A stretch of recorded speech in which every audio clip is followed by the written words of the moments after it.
Olá, estamos aqui com a Arte na Prática, lembrando que a Arte na Prática é um conteúdo aí do conteúdo programático do ensino médio, né, e que o Enem pode vir a cobrar. Não é tão recorrente assim, mas vamos aí ter um preparo completo aí de todo o conteúdo para vocês não ficarem desprotegidos e ficarem bem preparados aí. Então, a primeira arte na prática aqui de hoje, a gente tem o registro fotográfico de classes trabalhadores e movimentos sociais com apoio textual.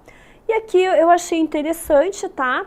Aqui seria o conteúdo e aqui eu trouxe para vocês um grande artista documental, um fotógrafo documental brasileiro que enfoca nas questões sociais. O que seria um fotógrafo de caráter documental?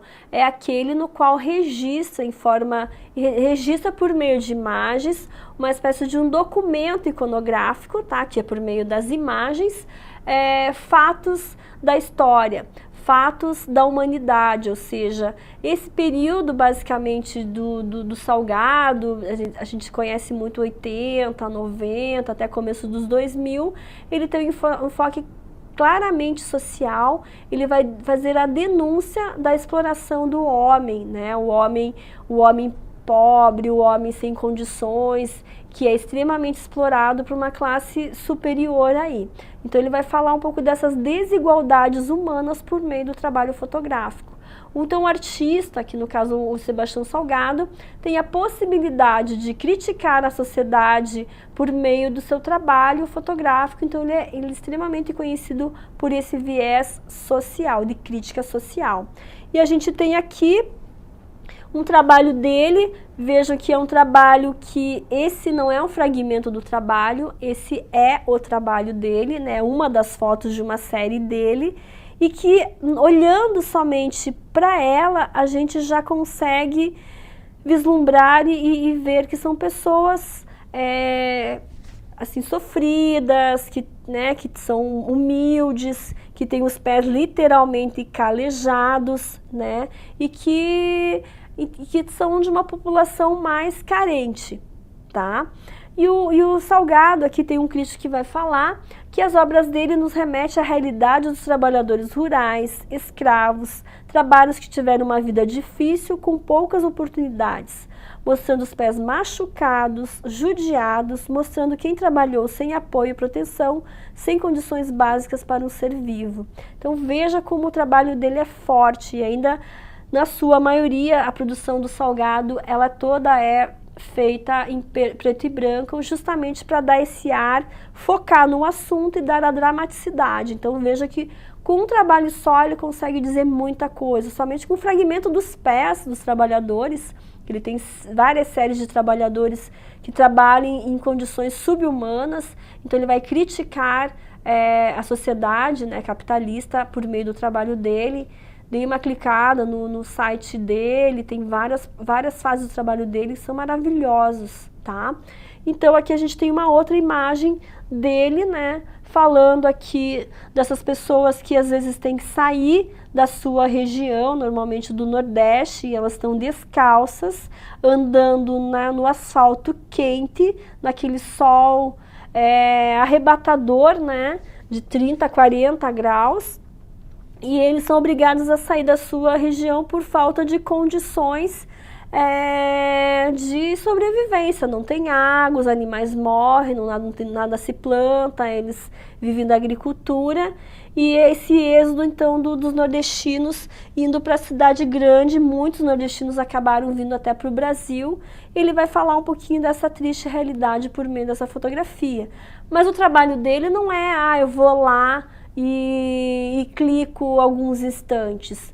O Salgado, ele vive, chega a ficar meses no mesmo local, ele come com as pessoas, ele dorme próximo delas, ele convive a vida que eles vivem ali, a vida dura que eles têm, ele acaba sentindo exatamente na pele. Então é um projeto que ele faz, que às vezes chega a durar mais de um ano, né? E ele ele fica imerso nessa sociedade, nessa comunidade. Então não é simplesmente ele ir lá ser um invasor do local. Ele estabelece um contato, ele estabelece uma intimidade com esse grupo para depois fotografá-los em sinal de respeito, para fazer um trabalho com profundidade, no caso que o trabalho dele tem, tá?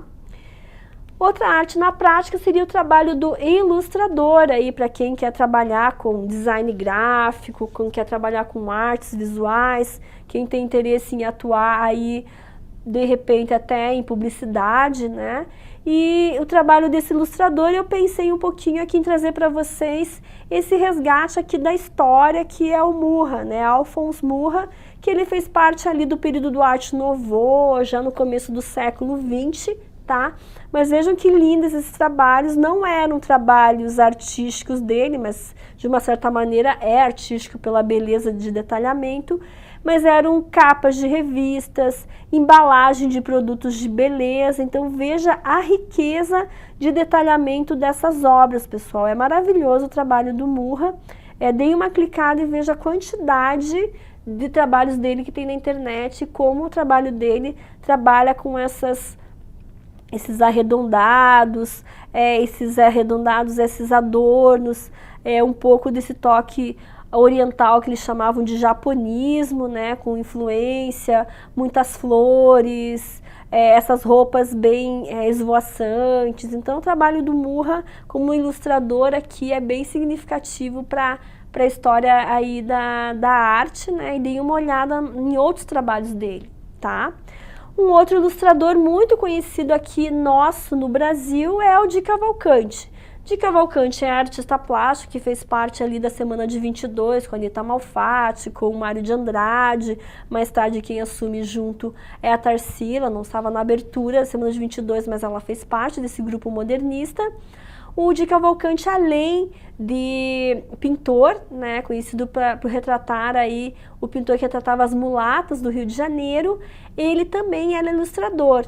Inclusive ele fez aqui então a ilustração do cartaz da abertura da Semana de 22, que foi lá no museu, no Teatro Municipal de São Paulo, tá? E ele vai aqui então retratar um pouquinho do que seria a arte da época. A gente tem até aqui o DC de Di Cavalcanti. Então veja que aqui paralelo ao trabalho dele de artista, pintor, ele trabalhava como ilustrador justamente para poder uma renda aí, para poder sobreviver, né? Então ilustração como meio de mercado aí, né? De você atuar no mercado.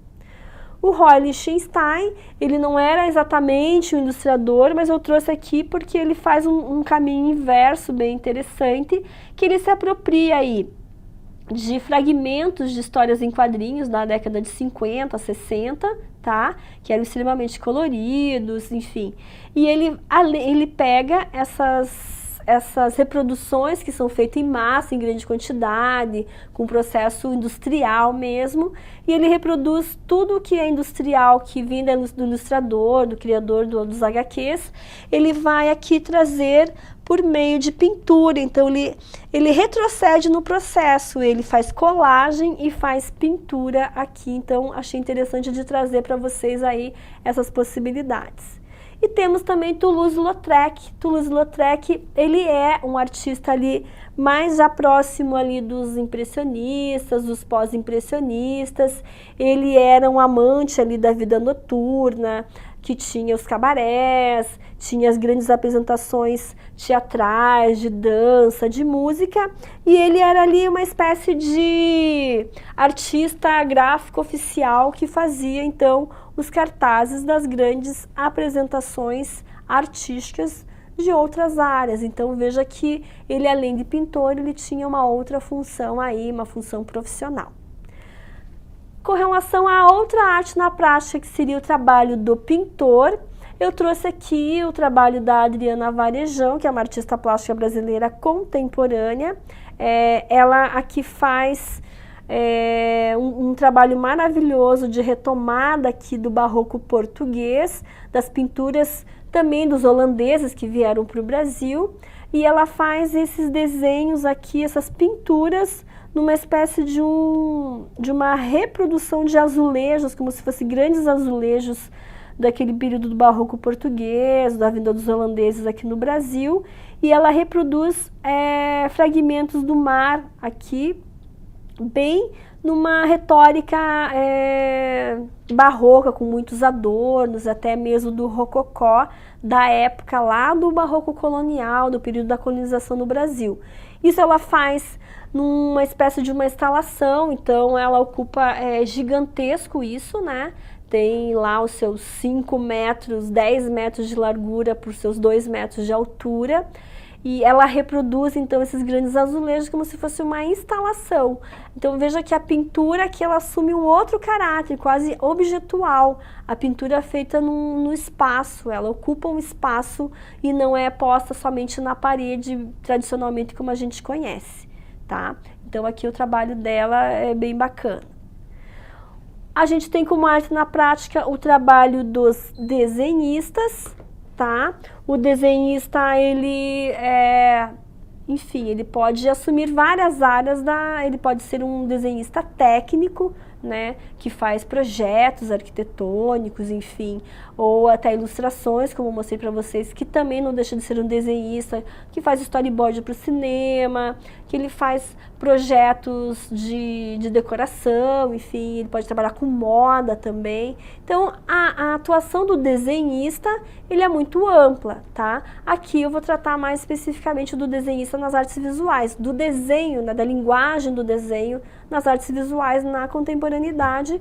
Trouxe aqui, então, o trabalho da Louise Bourgeois. Trouxe o trabalho dela aqui, que eu acho interessante a gente pensar, tá? Que eu acho que tem esse quê de contemporaneidade, que é justamente ela pegar um desenho que ela fez no papel, depois aqui ela fez na gravura em metal e desenhou por cima, como eu estou fazendo aqui, que é o vermelhinho, né? Já está combinando com o desenho da Louise Bourgeois, que ela faz o cabelo. Depois, a partir do desenho, que surge aqui a gravura, que é o primeiro, a gente tem o tridimensional, feito com um material nobre, no caso bronze, e depois a gente tem aqui um desdobramento feito com tecido, que vira um objeto. Então, a gente tem uma gravura em metal, a gente tem uma escultura em bronze e a gente tem um objeto em tecido, tudo isso derivando do desenho. Então, o desenho aqui na contemporaneidade, ele pode assumir um caráter mais processual, ele pode ser um esboço para vários outros trabalhos, e o mesmo esboço, que mostra todo o processo, ele é considerado trabalho. O esboço é o trabalho do artista também. Ela expõe o desenho dela, o esboço como desenho, como trabalho. Temos aqui também Leonilson, tá? Leonilson é um artista brasileiro contemporâneo que faleceu lá mais ou menos na década de 90 em função de ter contraído AIDS, tá? E o trabalho dele fala de uma subjetividade muito grande, vai falar de toda essa relação dele muito próxima com a morte, dos amores dele, dessa relação mais dele, é mais intimista o trabalho dele. Vai falar de um conteúdo mais expressivo e mais subjetivo por meio do desenho. Temos aqui também Gil Vicente, tá? Gil Vicente é um artista aqui contemporâneo, que ele também vai tratar aqui de temas políticos por meio do desenho. Ele vai usar o carvão. O carvão é material extremamente...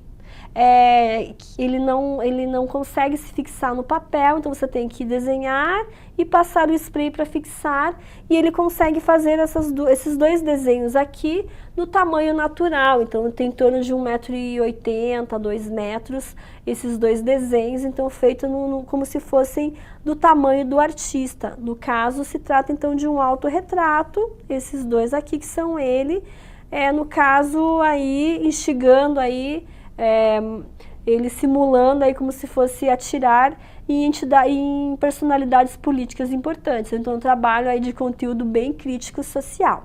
Então, sobre a arte na prática dessa aula seria basicamente isso, e é assim mais ou menos uma possibilidade de pensar a função de cada um desses profissionais. Até mais!